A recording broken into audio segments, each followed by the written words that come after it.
Hello दोस्तों, कैसे हो आप लोग। तो अभी हम अल्टरनेटिंग करंट के बारे में पढ़ रहे हैं। अभी देखिए, मैंने आपको पढ़ा था एवरेज वैल्यू निकालना, आरएमएस वैल्यू कैसे निकालना, मीन स्क्वायर रूट वैल्यू कैसे निकालना, ये हमने प्रीवियस लेक्चर में पढ़ चुके थे। अभी हम पढ़ेंगे रेजिस्टेंस में जब मैं सोर्स एसी लगाऊं, या इंडक्टेंस में जब मैं वोल्टेज एसी लगाऊं, या कैपेसिटर में जब मैं वोल्टेज एसी लगाऊं तो क्या होगा। सबसे इंपॉर्टेंट लेक्चर है आज का, तो प्लीज़ आप सबसे अच्छे से ध्यान देना है सब लोग। तो चलो फर्स्ट हम रिप्रेजेंट करते हैं एसी में, अल्टरनेटिंग करंट में हम रिप्रेजेंटेशंस करते हैं। क्लियर है। इम्पीडेंस की वैल्यू देखो, इम्पीडेंस मैं आपको पढ़ा रहा हूँ। सबसे पहले ये टर्म इंपॉर्टेंट है, इम्पीडेंस। अगर आपको इम्पीडेंस पता है तो आप सब कुछ सॉल्व कर सकते हो। तो impedance represented by Z, impedance represented by Z. अभी सर एसी, जब वोल्टेज आप एसी लगाएंगे तब आप इम्पीडेंस बोलेंगे जेड। तो फर्स्ट रिप्रेजेंट करेंगे, फर्स्ट रिप्रेजेंट करूंगा रेजिस्टेंस, रेजिस्टेंस रिप्रेजेंट करूंगा आर। तो इम्पीडेंस क्या रिप्रेजेंट करना, जेड ऑफ आर। तो इसको क्या बोलेंगे, impedance of resistance, that is Z of R. और ये हमेशा जो रहेगा वो आर ओम रहेगा। कितना रहेगा, आर ओम। याद रहेगा, इम्पीडेंस ऑफ रेजिस्टेंस कितना रहेगा, आर। एसी में रेजिस्टेंस को इम्पीडेंस बोला जाता है। बाद में सेकंड हम रिप्रेजेंट करेंगे इंडक्टेंस को लेके। ध्यान देना, inductance, inductance represented by L. तो इसको आप बोलेंगे impedance of inductance. Impedance of inductance रहता है जे ओमेगा एल। बोलो क्या रहता है, जे ओमेगा एल। ओमेगा मतलब आप जानते हो क्या रहता है, बताओ, frequency, that is angular frequency. L मतलब आप जानते हो क्या रिप्रेजेंट करते हो, इंडक्टेंस। तो ये ओमेगा एल क्या रहता है, ओमेगा एल, जे ओमेगा एल। अब ये जे मतलब क्या है, जे फेज बताता, मतलब एंगल बताता है। क्या बताता है, एंगल। जे मतलब एंगल कितना रहता है बताओ, 90 डिग्री रहता है। आप कॉम्प्लेक्स नंबर में पढ़ते हो जेड वाले ए प्लस बी आई, तो आई जो रहता है वो इमेजिनरी एक्सिस पे रहता है कि नहीं। तो हम ये आई है एक्चुअली जे से रिप्रेजेंट करते हैं। फेजर कितना, 90 डिग्री। बाद में थर्ड जब रिप्रेजेंट करते हैं, थर्ड रहता है आपका कौन सा, कैपेसिटर। क्या बोला जाता है, capacitor. Capacitor represented by C. Capacitor मतलब रहता है जेड ऑफ सी, और जेड ऑफ सी को लिखते हैं 1/j ओमेगा सी। याद रखना, 1/j ओमेगा सी। ओमेगा मतलब एंगुलर फ्रीक्वेंसी, और सी मतलब आप जानते हो दैट इज कैपेसिटर।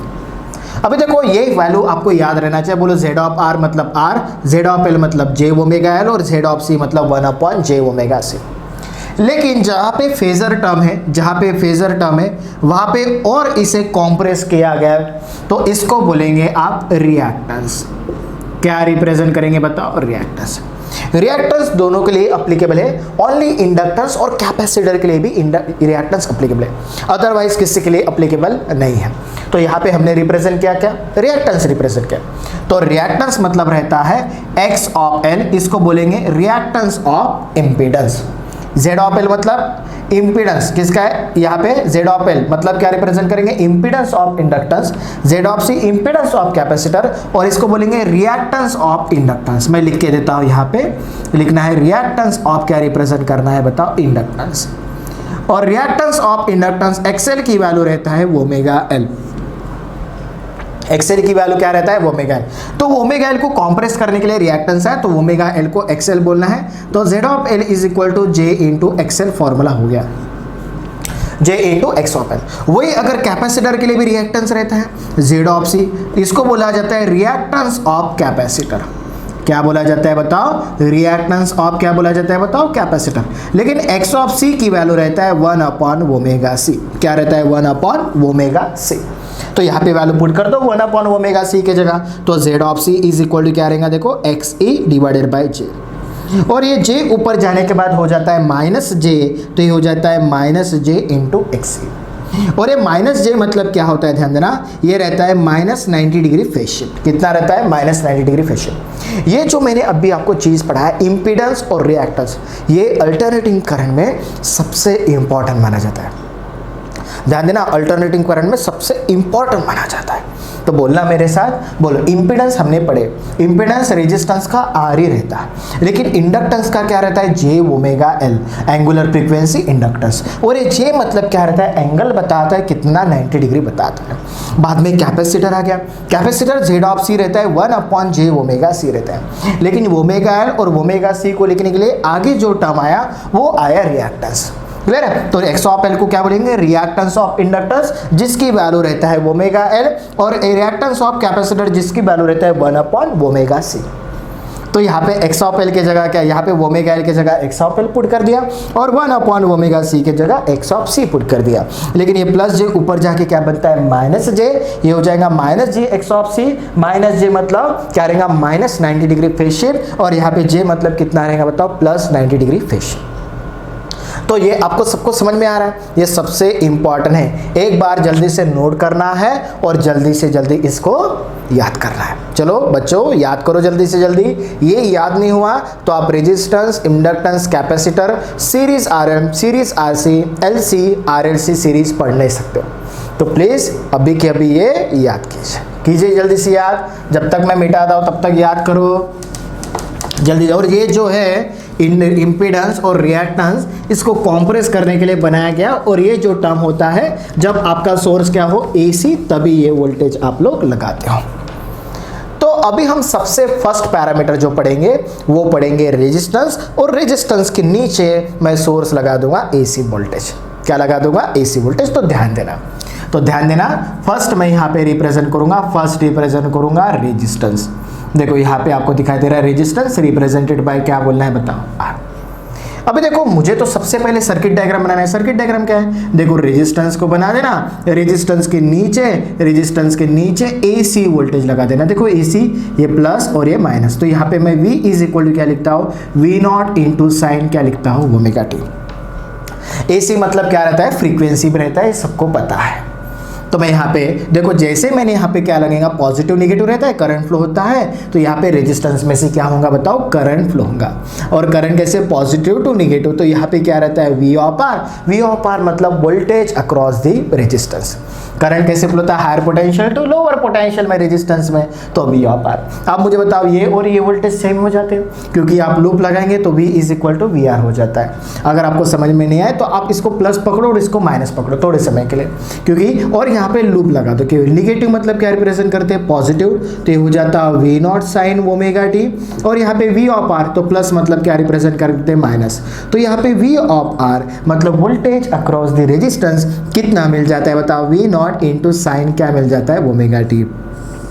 तो वोल्टेज अक्रॉस रेजिस्टेंस की वैल्यू आपको कितना मिला बताओ, V0 साइन ओमेगा टी मिला। देख सकते हो V0 साइन ओमेगा टी मिला। तो मैं आपको वही बता रहा हूं, अगर आपका सिंगल अगर पैरामीटर रेजिस्टेंस है और सिंगल एसी वोल्टेज है तो VR वही वोल्टेज बन जाता है। तो सर अभी करंट देखना पड़ेगा। करंट मैंने बताओ यहाँ पे एसी लगा दिया, तो एसी लगाने से क्या होता है, यहाँ पे क्या होता है, इंपीडेंस आता है, क्या आता है, Z ऑफ आर, और Z ऑफ की वैल्यू रहती है R। मुझे बताओ यहाँ से करंट क्या फ्लो होगा, simple current I is equal to V by R. तो यहाँ पे जो करंट फ्लो होता है आप रेजिस्टेंस से भी बोल सकते हो। तो बोलो current through the resistance is V by R नहीं लिखना, V बाय आर क्या लिखना बताओ, ZR लिखना। मीनिंग याद रखना, V बाय ZR लिखना, और ZR की वैल्यू क्या है बताओ, R है।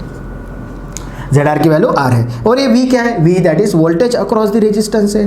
तो मुझे बताओ वोल्टेज अक्रॉस द रेजिस्टेंस की वैल्यू आपको पता है, तो आप यहाँ पे वैल्यू पुट कर लो। तो क्या मिलता है देखो, तो I of R is equal to आपको क्या मिलता है, V0 इंटू क्या मिलता है, sine omega T divided by क्या मिलता है बताओ, R। V0 sine omega T divided by क्या मिलता है, R। तो अब सिंपल समझ में आ रहा है, I of R is equal to V0 by R, sine कितना मिला, ओमेगा टी। अभी देखो आपके पास दो मिला, एक क्या मिला बताओ। कभी कभी किताब और लिखता है, अजूम करता है सर कि यहाँ पे I0 क्या मानो, V0 बाय R मानो, ऐसा ही बोलता है V0 बाय R। तो V0 बाय R की जगह आप I0 भी लिख सकते हो, तो I is equal to I0 sine omega T हो जाता है। क्लियर है? तो लेकिन मैं अभी इसको फोकस नहीं करूंगा, वोल्टेज अक्रॉस रेजिस्टेंस और करंट थ्रू द रेजिस्टेंस पे फोकस करूंगा। तो ये दो टर्म मैं यहाँ पे लिख लेता हूँ। सब लोग ध्यान देना, V of R is equal to कितना है, V0 साइन कितना है, ओमेगा टी, और I ऑफ R क्या है बताओ, I ऑफ R जो है वो है V0 बाय R इंटू क्या है बताओ, साइन ऑफ कितना है, ओमेगा टी। एक सबसे इंपॉर्टेंट रिजल्ट माना जाता है जो साइन देखो ओमेगा टी के प्लस माइनस जो भी एंगल रहता है इसे बोला जाता है फेज। क्या बोला जाता है? फेज।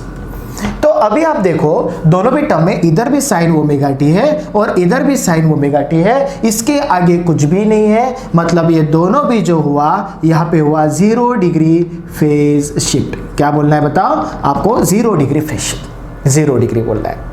अगर मैं इसका ग्राफ निकालूं तो इसका ग्राफ निकालो तो देखो रेजिस्टिव नेचर में हमेशा वोल्टेज अक्रॉस रेजिस्टेंस और करंट थ्रू द रेजिस्टेंस कितना 0 डिग्री फेज शिफ्ट ही रहेगा। तो देखो अगर मैंने एक फेजर डायग्राम अभी यहाँ पे मैं जो बनाता हूँ आपको यहाँ पे मैं शो करता हूँ फेजर डायग्राम, फेजर डायग्राम करके मैं आपको बताता हूँ किसका? वोल्टेज अक्रॉस रेजिस्टेंस और करंट थ्रू द रेजिस्टेंस का। तो देखो मैंने यहाँ पे एक डायग्राम बना रहा हूँ, सब लोग ध्यान देना, यहाँ पे एक डायग्राम बना रहा हूँ, यहाँ पे मैं एक एरो बना रहा हूँ और ये बता रहा हूँ 0 डिग्री। क्या बता रहा हूँ? 0 डिग्री। और मुझे बताओ ये एसी है, टाइम के साथ चेंज होता है, तो यहाँ पे चेंजिंग पैरामीटर रहेगा ओमेगा। अभी देखो ये 0 डिग्री है, तो मुझे बताओ करंट भी क्या है? देखो करंट भी क्या है, देखो ध्यान देना अच्छे से मैं बता रहा हूँ। करंट भी कितना है बताओ? यहाँ पे 0 डिग्री है तो करंट भी 0 डिग्री के पास जाएगा। सीरीज में करंट क्या रहता है? सेम। ऐसे याद रखो सीरीज में करंट क्या रहता है? सेम। और बाद में वी ऑफ आर भी देखो इधर भी 0 डिग्री, तो वी ऑफ आर भी कितना? उधर ही जाएगा 0 डिग्री के पास। नहीं तो आप दोनों भी 0 डिग्री के पास जा रहे हैं, ऐसे भी बता सकते हो। आई ऑफ आर भी 0 डिग्री के पास जा रहा है, वी ऑफ एल भी 0 डिग्री के पास जा रहा है, तो दोनों भी 0 डिग्री के पास जा रहा है, इसलिए बोला जाता है voltage and current are 0 degree phase shift. Voltage and current are 0 degree phase shift. ना वो लीड हो रहा है, लीड मतलब ना आगे जा रहा है ना वो लैग आ रहा है, वो दोनों भी एक ही लाइन पे आ रहे हैं, इसलिए बोला जाता है both are 0 degree phase shift, both are 0 degree phase shift. अभी और बताता हूँ, ये आपने नोट किया, ये आपका डायग्राम ठीक है। अभी देखो और एक डायग्राम अगर मुझे आपको बताना है तो एक सिंपल सी डायग्राम बताता हूँ, ध्यान देना। यहाँ पे मैं एक टाइम के साथ आपका ग्राफ बताता हूँ। मुझे बताओ V naught sine omega T, sine का कर्व 0 से चालू होता है, तो मैं साइन का कर्व 0 से चालू कर दिया देखो। और एक किसका ग्राफ है बताओ? वोल्टेज अक्रॉस रेजिस्टेंस का ग्राफ है। अब मुझे बताओ इसका जो एम्पलीट्यूड है वो क्या है? वी नॉट है। तो मतलब इसका जो एम्पलीट्यूड रहेगा, इसका जो एम्पलीट्यूड रहेगा वो क्या रहेगा? V naught. और यहाँ पे क्या रहेगा बताओ? Minus V naught. आप मुझे बताओ वी नॉट ज़्यादा है क्या वी नॉट बाय आर ज़्यादा है? मुझे बताओ अगर ये 3 है और 3 बाय एनीथिंग तो ये क्या हो जाता है? बहुत कम हो जाता है। किसी टर्म को अगर डिवाइड करेंगे तो वो टर्म क्या हो जाता है? कम हो जाता है कि नहीं हो जाता है? तो V naught by R term कम हो जाएगा, लेकिन साइन ही है, कर्व का कर्व साइन ही है, मतलब 0 से चालू होना है, 0 से चालू होना है, लेकिन ये टर्म क्या होने वाला चाहिए बताओ? इससे थोड़ा सा क्या होना चाहिए? कम होना चाहिए। और इसका वैल्यू जो रहना चाहिए वी नॉट बाय आर, और इसका वैल्यू जो रहना चाहिए वो क्या रहना चाहिए? Minus V naught by R. तो आप देख सकते हो ये V नॉट था, ये V नॉट बाय आर था, लेकिन दोनों भी 0 से चालू हुआ, ये भी 0 से चालू हुआ और ये भी 0 से चालू हुआ, इसलिए बोला जाता है इसको 0 degree phase shift, that is the resistive nature. क्या बोला जाता है? Resistive nature. दोनों भी 0 है, मतलब बिंदास लिख लेना। सर क्या लिख लेना बताओ? रेजिस्टिव नेचर लिख लेना। क्या लिख लेना? Resistive nature. तो ये जो बता रहा हूं ना वो सबसे इंपॉर्टेंट है सर, तो सबसे पहले ध्यान दे रहा है। तो चलो बोलो बताओ रेजिस्टेंस आर, यहाँ पे V naught sine omega T, तो वी ऑफ आर भी V naught sine omega T. Current कैसे निकालना? V of R divided by Z of R निकाला, जेड ऑफ आर आर है, और यहाँ से वी आर की वैल्यू यहाँ पे पुट कर दिया, तो V naught sine omega T by R हुआ। तो ये दोनों भी टर्म मैंने यहाँ पे लिख लिया। तो और एक काम कर सकते हो आप, वी नॉट बाय आर की जगह आई नॉट भी लिख सकते हो। क्लियर है? तो दोनों भी साइन ओमेगा टी के जगह आगे कुछ भी नहीं है, तो 0 डिग्री फेज शिफ्ट है। तो मैंने आपको कहा था देखो वी ऑफ आर साइन मतलब यहाँ से और आई ऑफ आर मतलब नीचे, थोड़ा सा नीचे। क्यों सर? यहाँ पे वी नॉट है, यहाँ पे वी नॉट बाय आर। तो आपको रेजिस्टेंस सबको समझ में आया। इसके बाद हम रिप्रेजेंट करेंगे इंडक्टेंस। क्लियर है? Resistance, inductance, capacitor. तो रेजिस्टेंस में कितना degree phase shift? 0 degree phase shift. तो देखो पढ़ो जल्दी से जल्दी, कितना डिग्री फेज शिफ्ट रहता है रेजिस्टेंस में। क्लियर है? फेजर डायग्राम कैसे बनाया था मैंने, देखो वो वाला। क्लियर है? और दोनों भी सेम ही रहता है, दोनों भी सेम ही रहता है, दोनों भी साइन से ही चालू होता है। लेकिन एक प्रॉब्लम है सर, एक का आई ऑफ आर का एम्पलीट्यूड जो क्या रहता है बताओ? कम रहता है, तो ग्राफ थोड़ा सा क्या होता है? नीचे आता है। लेकिन दोनों भी कहाँ से चालू होते हैं बताओ? 0 से चालू होते हैं। इसके बाद सेकंड हम रिप्रेजेंट करेंगे इंडक्टेंस। देखो यहाँ पे मैं सेकंड लिखता हूं, सेकंड रिप्रेजेंट करूंगा, क्या बताऊंगा बताओ? इंडक्टेंस में रिप्रेजेंट करूंगा। इंडक्टेंस को L से रिप्रेजेंटेशंस करते हैं। इंडक्टेंस मतलब एक कॉइल रहता है, आपको पता है ये कॉइल जैसा रहता है। क्लियर है, यहाँ पे इंडक्टेंस रिप्रेजेंट करते हैं और नीचे मैं वही वोल्टेज लिखने वाला हूँ, AC वोल्टेज लिखने वाला हूँ। यहाँ पे V इज इक्वल टू कितना, V0 into sine omega T लिखने वाला हूँ।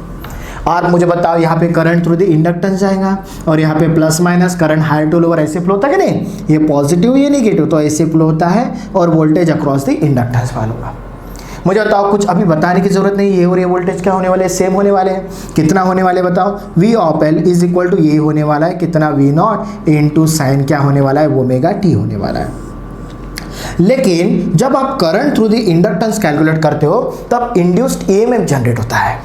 इलेक्ट्रोमैग्नेटिक इंडक्शन में हम पढ़ेंगे क्या जनरेट होता है, इंड्यूस्ड EMF प्रोड्यूस होता है। और इंड्यूस्ड EMF मतलब V ऑफ L ही रहता है, उसका फॉर्मूला रहता है V of L is equal to L into DIL divided by कितना, dt। बोलो V of L is equal to L DIL by dt। आप मुझे बताओ, मैंने पिछले इसमें वोल्टेज अक्रॉस रेजिस्टेंस निकाला और करंट थ्रू द रेजिस्टेंस निकाला, अभी क्या निकालूंगा, वोल्टेज अक्रॉस द इंडक्टेंस और बोलो current flowing through the inductance. आया ना समझ में, तो यहाँ पे हमें current flowing through the inductance आपको कैलकुलेशन करना है। तो ये कैसे कैलकुलेशन करें, तो सर VL को नीचे लेके आएंगे, तो चलो, तो यहाँ पे मैं ऐसे लिखता हूँ, ध्यान देना, DIL by dt is equal to मैं यहाँ पे लिखता हूँ V of L by L, तो dt मैं उधर भेज दूंगा, तो DIL is equal to V of L by L multiply by कितना बताओ dt। बाद में हम क्या कर देंगे, बाद में हम रिप्रेजेंट करेंगे इंटीग्रेशन। देखो क्योंकि डेरिवेटिव इंटीग्रेशन कैंसिल होता है तो I ऑफ L आपको इजीली मिल जाता है, तो बोलो I of L is equal to कितना मिला बताओ, इंटीग्रेशन ऑफ 1 अपॉन L बाहर निकाल लेता हूँ, integration of V of L into dt। Clear है, मैंने I ऑफ L कैसे निकाला, V of L is equal to L DL by dt किया, IL is equal to VL by L आया, तो dt को उधर भेजा, डेरिवेटिव इंटीग्रेशन कैंसिल किया तो I ऑफ L भेजा, तो L कांस्टेंट है तो 1 upon L integration of VL into dt।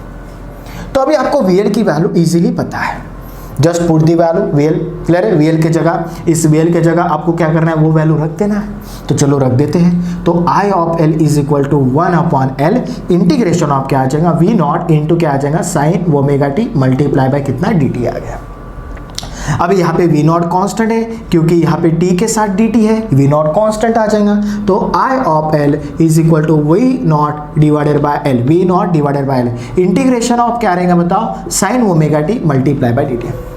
आप मुझे बताओ इंटीग्रेशन ऑफ, ये टर्म जानते हो आप, integration of sine omega T dt क्या रहता है बताओ, minus cos omega T by omega रहता है ना।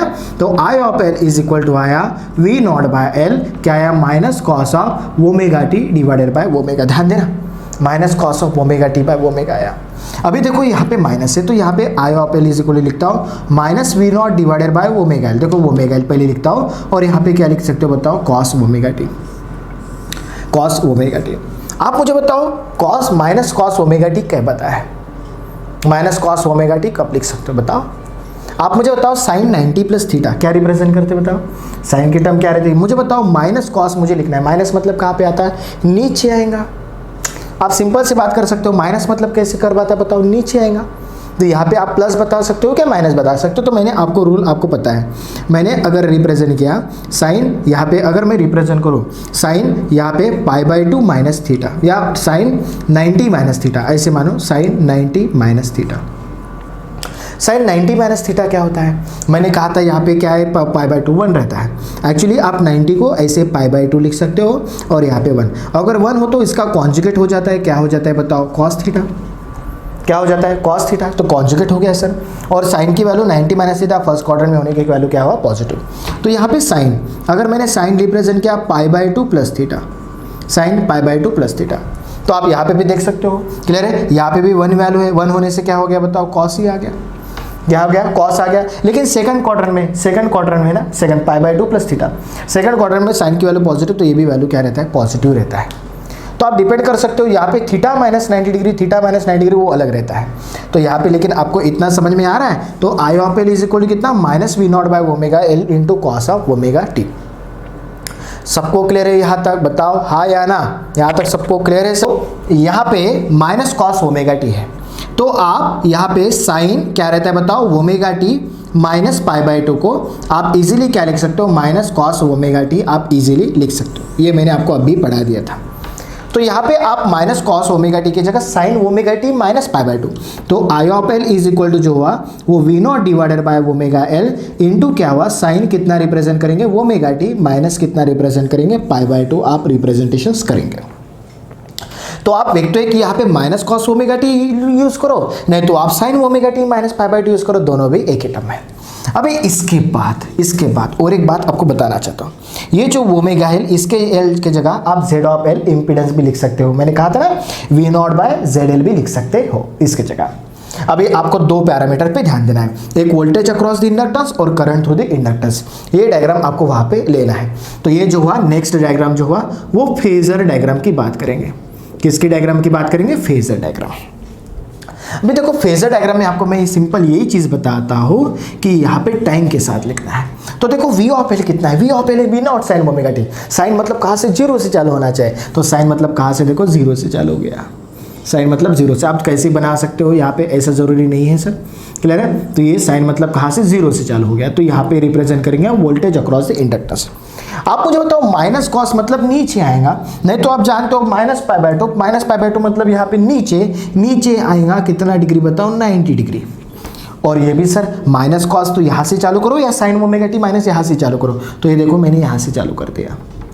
मुझे बताओ नीचे क्या है बताओ, करंट थ्रू द इंडक्टेंस। ऊपर कौन सी टर्म है, ऊपर है वोल्टेज अक्रॉस द इंडक्टेंस, तो यहाँ पे अच्छे से लिख लेना लीड, और यहाँ पे नीचे करंट थ्रू द इंडक्टेंस, इससे से लिख लेना लैग। मतलब ऊपर है वोल्टेज और नीचे है करंट, ऊपर है वोल्टेज तो लीड और नीचे है करंट तो लैग।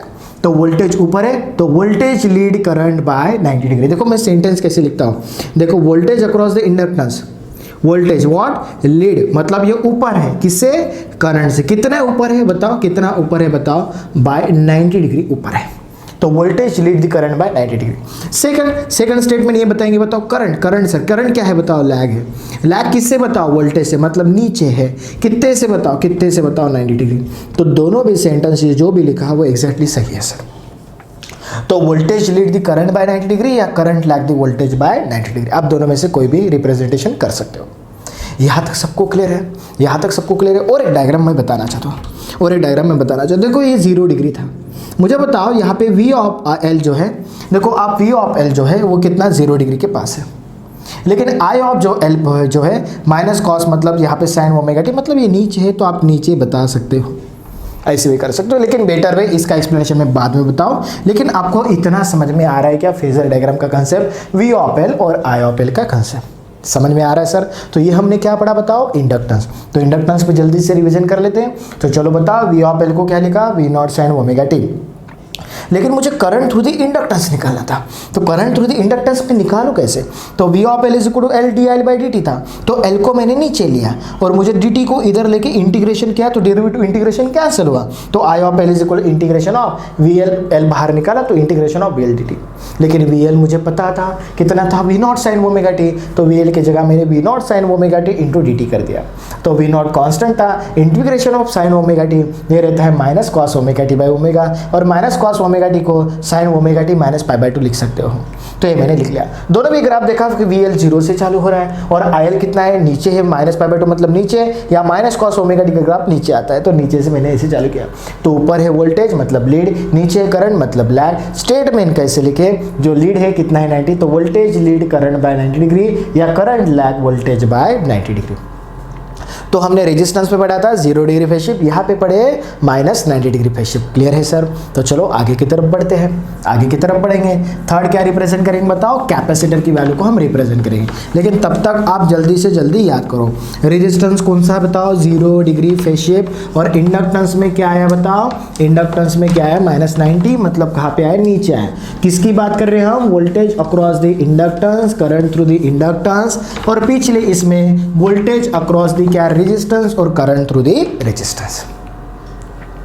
अभी थर्ड रिप्रेजेंट करेंगे, थर्ड जो बताऊंगा, थर्ड जो रिप्रेजेंट करेंगे हम कैपेसिटर के बारे में रिप्रेजेंट करेंगे। कैपेसिटर रिप्रेजेंटेड बाय सी से। देखो कैपेसिटर मतलब पैरेलल प्लेट रहता है, ये सबको पता है। तो कैपेसिटर में यहाँ पे रिप्रेजेंट करूंगा, देखो पैरेलल प्लेट है और नीचे मैं वोल्टेज लगा दूंगा। नीचे मैं वोल्टेज क्या लगा दूंगा बताओ, V इज इक्वल टू कितना लगा दूंगा, V नॉट इंटू साइन कितना ओमेगा टी, क्योंकि AC के बारे में हम पढ़ रहे हैं। तो इसके बाद में यहाँ पे मैं कैपेसिटर बताऊंगा, यहाँ से करंट लूंगा, करंट थ्रू द कैपेसिटर, यहाँ पे plus minus, that is voltage across the capacitor. तो आपको सबको पता है, तो चलो बनाओ, ये और ये तो सेम हो जाते, मैंने अब भी पढ़ा था। तो बोलो वोल्टेज अक्रॉस द कैपेसिटर कितना बन जाता बताओ, वी नॉट इंटू कितना साइन ओमेगा टी बन जाता। वी नॉट इंटू साइन कितना लिखेंगे बताओ, ओमेगा टी लिखेंगे। और करंट अभी निकालना है। जब करंट थ्रू द कैपेसिटर निकाला है तो करंट की डेफिनेशन वैलिड होती है, क्योंकि इसमें क्या रहते बताओ, इसमें चार्जेस प्रेजेंट रहते, क्यू की चार्जेस प्रेजेंट रहते। तो करंट की डेफिनेशन आपको करंट थ्रू द कैपेसिटर का फॉर्मूला मिलता है D Q by D T मिलता है। कितना मिलता है, D Q by D T. और यहाँ पे चार्जेस कितना रहते हैं, सी इंटू वी, तो सी इंटू वी सी। चार्जेस कितना रहता है बताओ कैपेसिटर पे, कैपेसिटर की value multiply by voltage across the capacitor. तो यहाँ पे रख देंगे तो d बाय डी टी, और चार्जेस की वैल्यू रख देंगे c into voltage across the capacitor. तो आप देख सकते हो कैपेसिटर की वैल्यू क्या है बताओ, कांस्टेंट, तो बाहर आ जाएगा IC is equal to C into D by D T. और वोल्टेज अक्रॉस द कैपेसिटर क्या है बताओ, वी नॉट इंटू क्या रिप्रेजेंट करेंगे बताओ, साइन ऑफ ओमेगा टी। ये मैंने लिख लिया। अभी देखो वी नॉट बाहर आ जाएगा, वी नॉट बाहर आ जाएगा, तो I of C is equal to V naught into C D by D T into what sine what omega T. और मुझे बताओ derivative of sine omega T क्या रहता है, कॉस ओमेगा टी, और मल्टीप्लाई बाय क्या रहता है, ओमेगा। ये आपको पता है। तो यहाँ पे मैं लिख लूँगा, यहाँ पे एक स्टेप बढ़ा देते सर, चलो बनाएंगे। तो यहाँ पे मैं लिख लूँगा, बोलो I of C is equal to V naught into C, sine omega T का derivative cos omega T multiply by omega. तो इसको प्रॉपर एडजस्टमेंट कर दे, I C is equal to V naught into omega C into cos omega T. अगर आपको याद हो तो मैंने आपको X of C is equal to 1 upon omega C पढ़ा था। तो omega into C 1 upon x suffix सी बन जाएगा। एक्स ऑफ सी क्या रहता है बताओ, रिएक्टेंस ऑफ द कैपेसिटर, अभी पढ़ाया था मैंने। तो यहाँ पे ओमेगा सी के जगह एक्स ऑफ सी भी पुट कर सकते हो। तो I of C is equal to V naught divided by X C, बताओ कॉस ओमेगा टी। और कॉस ओमेगा टी को जगह क्या लिख सकते हो बताओ, साइन क्या लिख सकते हो, ओमेगा टी प्लस कितना लिख सकते हो, पाई बाय 2।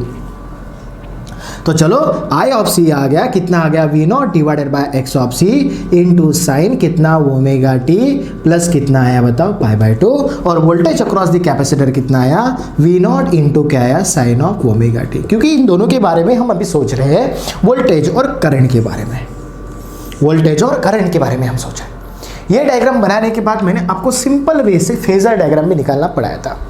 तो यहाँ पे आप फेजर डायग्राम भी बना सकते हो। देखो यहाँ पे मैं नेक्स्ट बता रहा हूँ आपको, फेजर डायग्राम भी बना सकते हो इजी तरीके से। फेजर डायग्राम कैसे बनाएं, तो मैंने आपको कहा था फेजर डायग्राम सिंपल कहाँ से बताओ, ये बता देना टाइम, और यहाँ पे हम रिप्रेजेंट करेंगे एक्स एक्सिस वाई एक्सिस। तो बोलो वोल्टेज अक्रॉस द कैपेसिटर, तो साइन से चालू होने वाला है, तो साइन मतलब कर्व यहाँ से आने वाला है। देखो साइन मतलब कर्व यहाँ से ऐसे आने वाला है।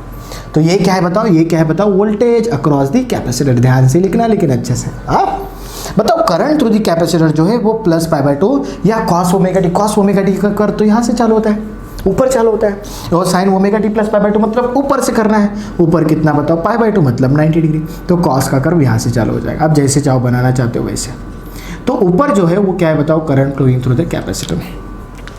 इंडक्टेंस में ऊपर वोल्टेज आया था, नीचे करंट, लेकिन कैपेसिटर में ऊपर करंट नीचे वोल्टेज। तो ऊपर करंट मतलब इसको क्या बोलना है बताओ, जो ऊपर रहता है वो लीड, और जो नीचे रहता है उसको क्या रिप्रेजेंट करेंगे, लैग, क्योंकि ऊपर से चालू हुआ। कितना डिग्री, 90 डिग्री। चलो सेंटेंस बनाओ, बोलो बोलो करंट लीड, बोलो करंट लीड वोल्टेज बाय कितना डिग्री बताओ, 90 डिग्री। और यहाँ पे सेकंड स्टेटमेंट वोल्टेज का बनाओ, voltage across the capacitor lead क्या कर रहा है बताओ, नीचे है ना, तो क्या कर रहा है, लैग। किसको, करंट थ्रू द कैपेसिटर, किससे, कितना डिग्री से बताओ, 90 डिग्री से। हो गया, मुझे इतना ही बताना था।